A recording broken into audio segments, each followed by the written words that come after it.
Welcome, welcome, welcome, welcome to the Rap Jux podcast. Welcome to the Rap Jux podcast. Welcome. Yo. Welcome to the Rap Jux podcast. I'm your host, Prophet. For those who are new, I do videos where I give my rap on hot topics surrounding rap music, politics, gossip, just about anything that's popping nowadays. And to those who've been around for a while, Wazam. As you can see, this video is about J. Cole versus Kendrick Lamar. And many of you may be thinking like, hold on, I thought it was Kendrick Lamar versus Drake. Well, I'm going to give you my opinion on why I think this beef is probably going to end up being more about J. Cole versus Kendrick Lamar. You see, and also I'm going to give a breakdown on the Port Antonio joint that J. Cole dropped recently. See, many people may think that, J. Cole dropped out of the beef and he's been kind of passive aggressive in this approach. He put out the joint, then he pulled the joint back. And Drake has been very, very, very active. But I think Cole is sly like a snake and he is strategic. So I'm going to give y'all, a breakdown. Y'all stick around and let y'all know in my opinions on how I think this beef is going to really end up being J. Cole versus Kendrick Lamar. So the beef started way back when Future and Metro Boomin dropped a joint featuring Kendrick Lamar called Like That. And on this joint, Kendrick Lamar basically stated that, and I quote on some of the lyrics, he basically said, quote the lyrics, here we go. He said, if you walk around with that stick, it ain't Andre 3K. Think I won't drop the location, I still got PTSD. Mother F the big three, nigga, it's just big me. Now, those lyrics spark controversy because today in rap, the big three, as they are affectionately known, is Kendrick, J. Cole, and Kendrick, J. Cole, and Drake. So they call themselves the big three of rap right now. And when Kendrick dropped those lyrics, it sparked controversy between the three. Well, I think Drake was one of the first ones to respond. And, him and Kendrick started dropping diss tracks. And many thought that J. Cole was going to take the high road. But then all of a sudden he dropped and released 7 Minute Drill on a mixtape called ironically called Might Delete Later. In the song 7 Minute Drill, we're going to talk about the lyrics later in that song.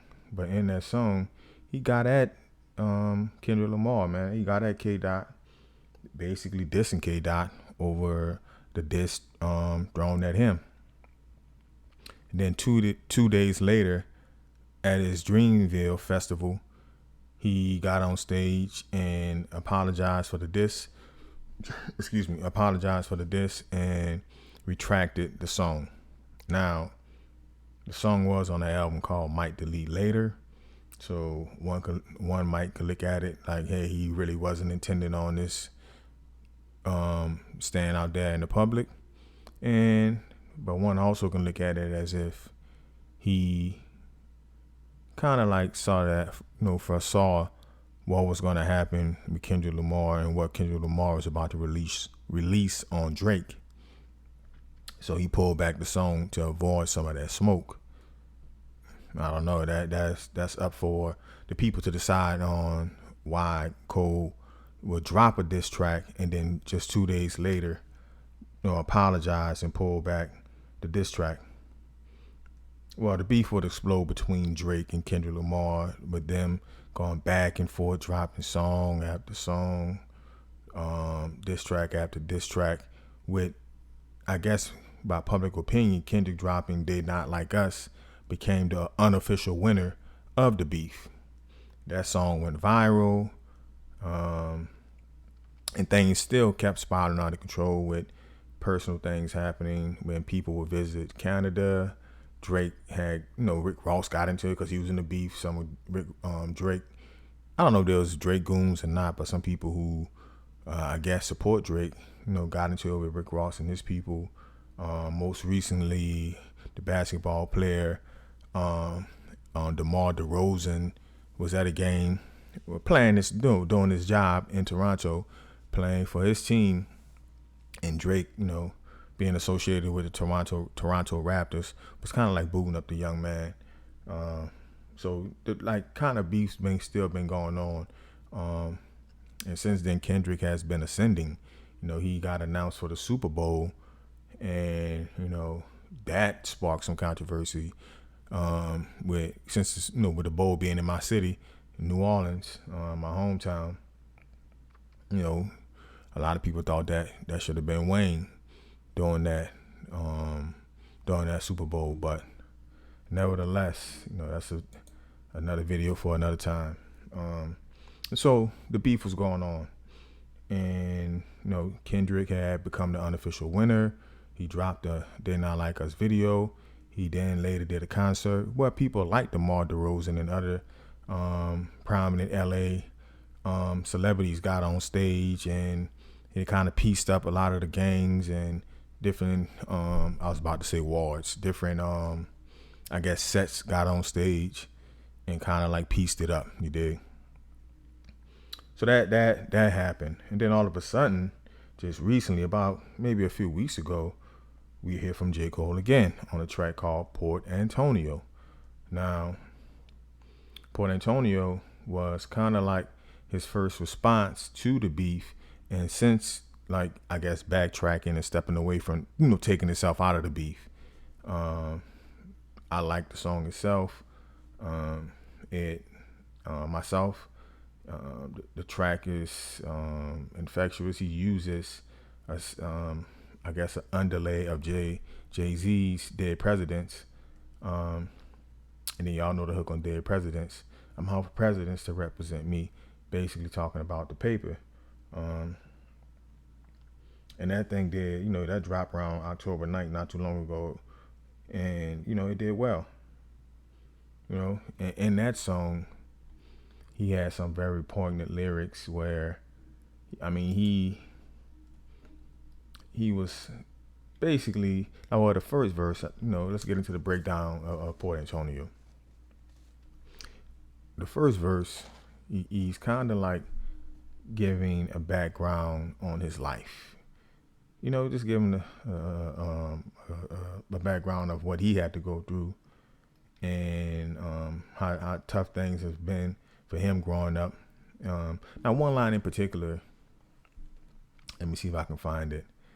He said something about, I guess, speaking on him being mixed race. And let me find that bar, man. On that particular bar where he kind of here it is, and I quote, he said, I understand the thirst of being first that made them both swing, protecting legacy, so lines got crossed, perhaps regrettably. My friends went to war, walked away when they blood on me. Now that's not even, that's the second verse, huh? I think that's the second verse on. Man, hold on. I should have had this queued up. Where did he say what I wanted to touch on, man? And he kind of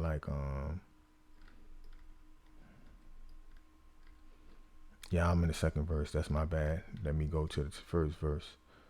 That second verse, we're going to get into that too. And I'm going to tell you why that second verse, basically, in that second verse, he lets us know what side he's taking, even though he said he's not taking sides. He kind of lets us know whose side he's on and what side he's taking. So, but this is what I wanted to touch on, man.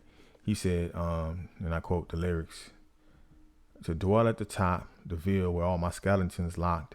If I can do it all over, then I never will swap. I've seen good, I've seen bad, had my melanin mocked. unquote. I've seen good, I've seen bad, had my melanin mocked. Now, being a fan of hip hop, being an artist myself, listening to this and hearing those lyrics made me think, well, I don't recall too many people I know who mocked J. Cole for being mixed race. You know, for the most part, man, if here in America, if you got any black blood in you, they consider you black. Whether that's Amber Rose, who, it's always controversy about her race. Whether that's even Drake, who, me personally, feel kind of funny style about him.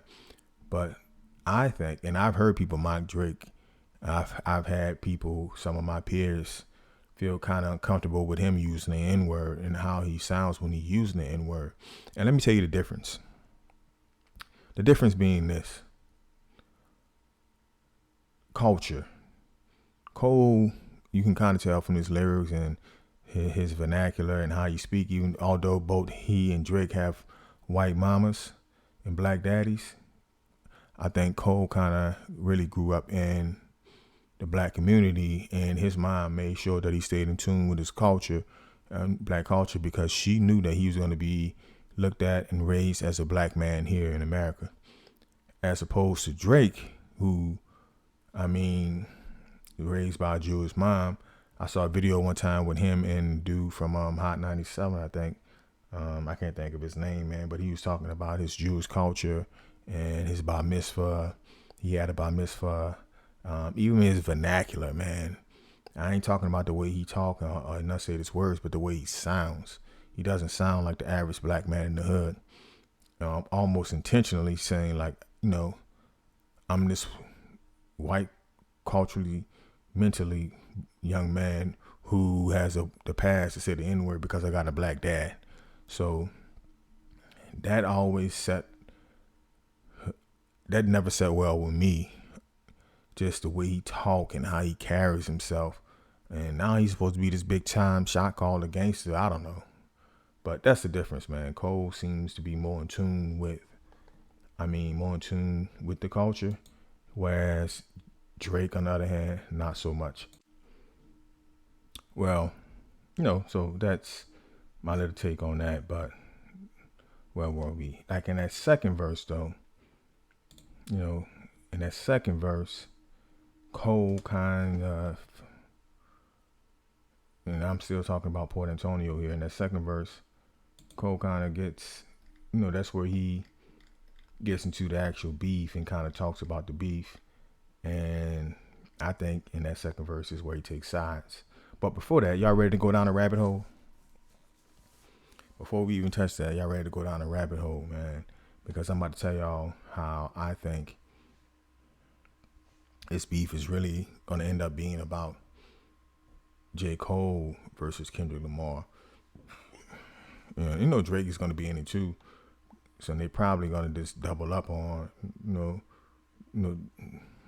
double up on Kendrick and beef. But I think Kendrick right now, his fire is so hot. But I don't know, be careful what you wish for, because recently I heard that he dissed Lil Wayne.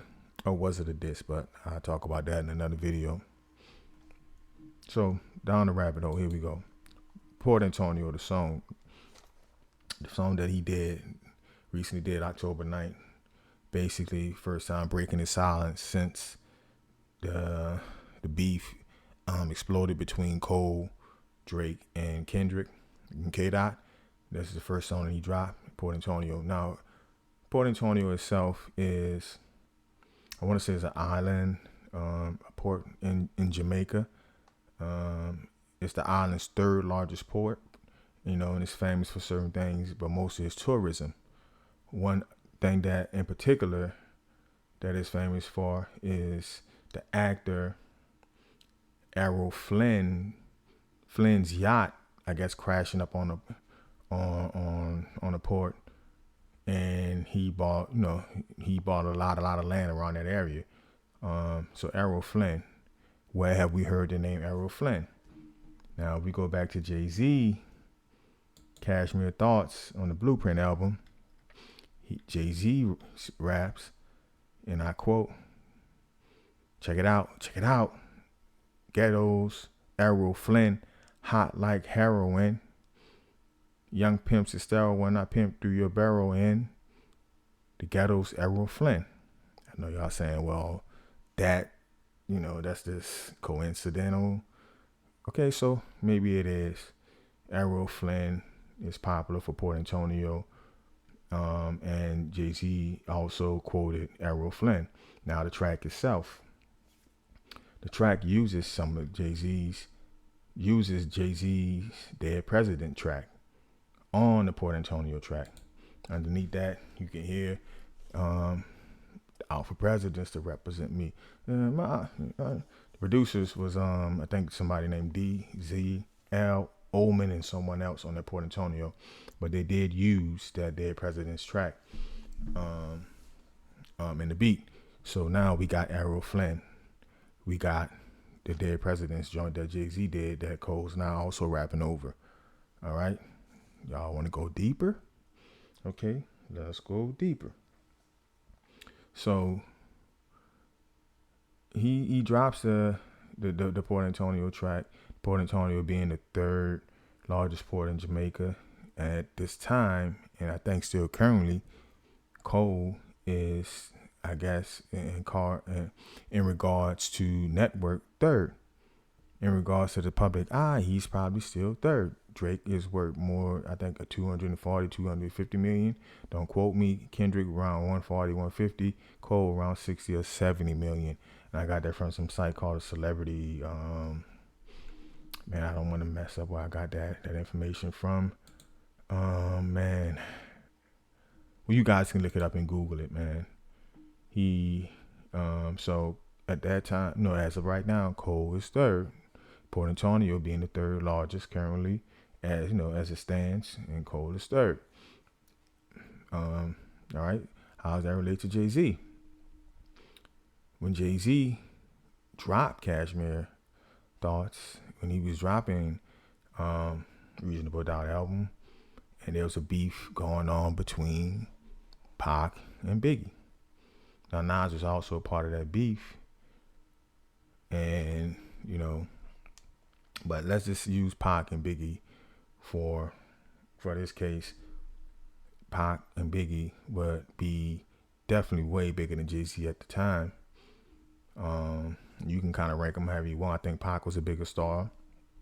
And then Biggie will follow right behind because Biggie's star blew up really quick and rapidly. And then Jay-Z really, really wasn't in this conversation if you want to go back to 96. But for the sake of this, he's third since J. Cole has decided to channel his inner Jay-Z. So at the time, he's third. But at the same time, he's talking about he's out for presidents to represent him. And in the end, as we can see, rest in peace to Pac and Big, Jay-Z ended up being first. All right, so let's go on. So he uses Dead Presidents. He names the song Port Antonio. Port Antonio is famous for the actor Errol Flynn. Jay-Z, ironically, had a bar talking about Errol Flynn. Cole is actually third right now if you ask anyone in regards to popularity and network, as Jay-Z was back then at the same time. And so things keep going on and on and on down the rabbit hole. So what else? The lyrics. All right, so let's go back to 7 Minute Drill lyrics for a second. To the drill lyrics for a second. And we're going to try to compare. Where is that? Man, I got 7 Minute Drill up at. I had that 7 Minute Drill up, man. Where did I put it?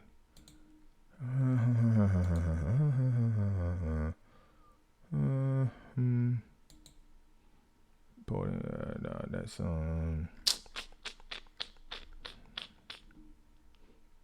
I need that. Let's see. Yeah.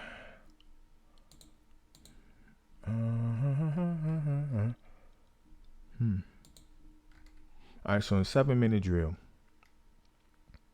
Got the lyrics right here. And this particular part of the song I wanted to touch on to basically that talks about, let's see here, blah, blah, blah, blah, blah, blah. He said, light work, like it's PWC. It's a cold world. Keep the heat under your seat. I got a phone call. They say that somebody dissing. You want some attention? It comes some extensions. Blah, blah, blah, blah. Okay. Where is the part I want to get to? And basically, I'm trying to juxtapose these lyrics with the lyrics Jay-Z dropped and a famous beef he had. And I really should have highlighted these lyrics. Let me see here.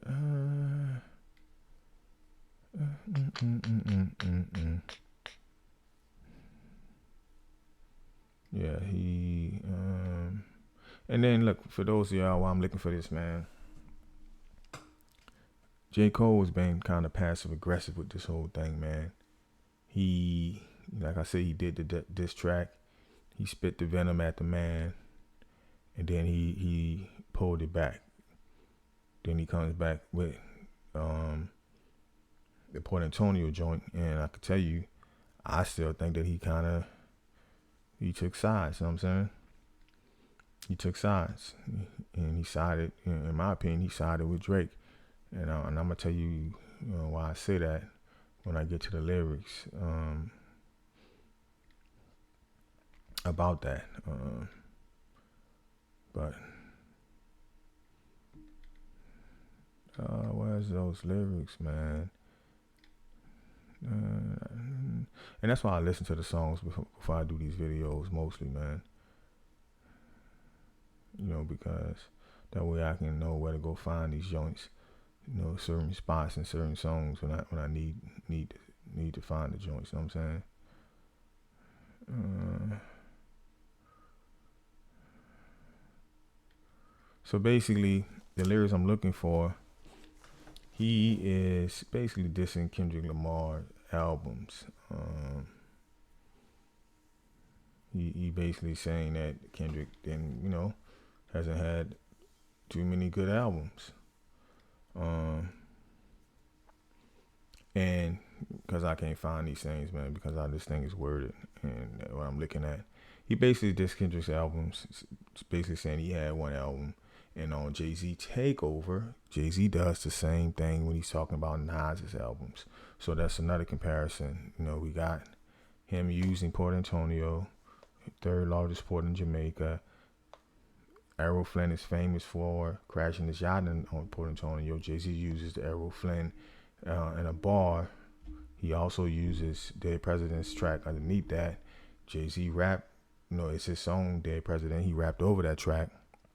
Cole currently is third in regards to the big three. Back then, Jay-Z, if he was even possibly mentioned in the top, he would be definitely third behind Pac and Big. So it goes deeper and deeper and deeper and deeper. Him thinking, channeling Jay, thinking that he's gonna come out on top and at the end of this beef. So now let's get to Port Antonio lyrics, that second verse, and how I believe he picks sides, man. So I'm going to read some of the lyrics. Now he does say, all right, so let's start right here.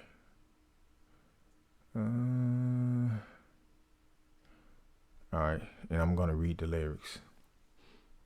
All right, they and I quote, "They instigate the fuckery because it's profitable, but singing stop the violence tunes when dudes in hospitals. I pulled the plug because I've seen where that was about to go. They wanted blood, they wanted clicks to make their pockets grow. They see fire in my pen and think I'm dodging smoke. I wouldn't have lost a battle, dog. I would have lost a bro." So basically, I'm gonna stop right there. He's saying that if he did engage in the battle, had he not pulled it back, and Kendrick would have came at him, that he was gonna win. Like that's another passive aggressive kind of dig. because the battle was definitely against Kendrick, so we can't say that he was talking about Drake in any kind of way. Um, and he continues, I would have gained a foe, and all for what? Just to attain some more? Proud some strangers that don't got a clue what I've been aiming for? Since the age of 14, Jermaine is no king. If that means I gotta dig up dirt and pay the whole team of algorithm bot niggas just to sway the whole thing. On social media, competing for your favorite memes. To be considered best, or live and rest. The weight of both things, I understand things first that made them both swing. Protect the legacy so lines got crossed, perhaps regrettably. My friends, loosely, went to war, I walked away with all their blood on me. Now some would discredit me and try to wipe away my pedigree.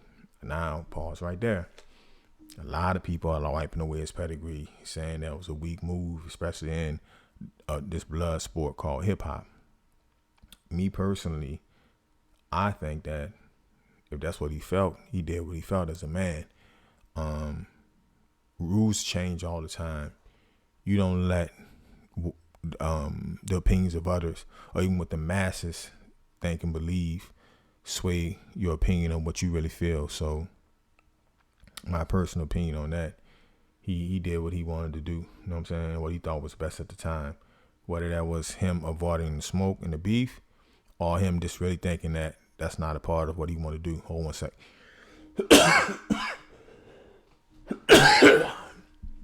Excuse me. But then he continued. But please find a nigga out there that's rapping this incredibly. My dog texted me. I share the words he said to me. If you refuse to shoot the gun, don't mean the gun ain't deadly. I guess in that metaphor, hypothetically, the gun is me. I texted him back like, guess the gun ain't what I'm trying to be, my nigga. They stripped me off my spot and now I'm free. Now I'm finally free, my nigga.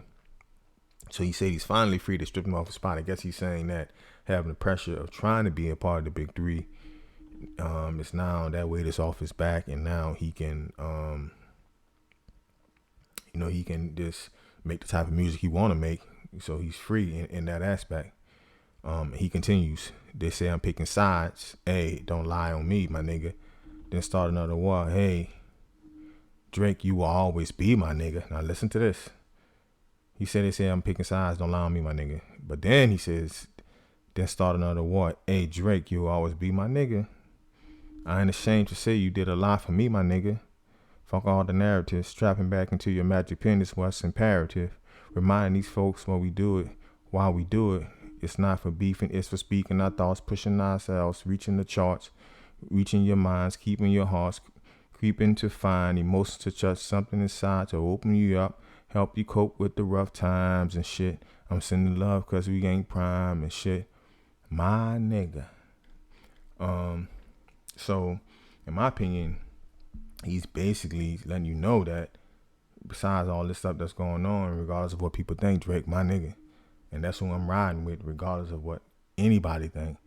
And basically giving Drake his opinion on what he need to do to get over the loss in the battle that he had with Kendrick. Now, he also said, don't say that he's picking sides, but then he goes on to pick a side. So, like I say, I think that in the end, this beef is really going to be more about Kendrick versus Cole, who I think would have been more organically better lyrically, because Drake have so much negative press about him using ghostwriters, him always making these sing-songy type of songs and joints and shit like that. So I don't know, man. Y'all let me know. But yeah, that's it, man. That's my opinion. That's my thoughts on the whole thing. Y'all let me know what y'all thoughts are.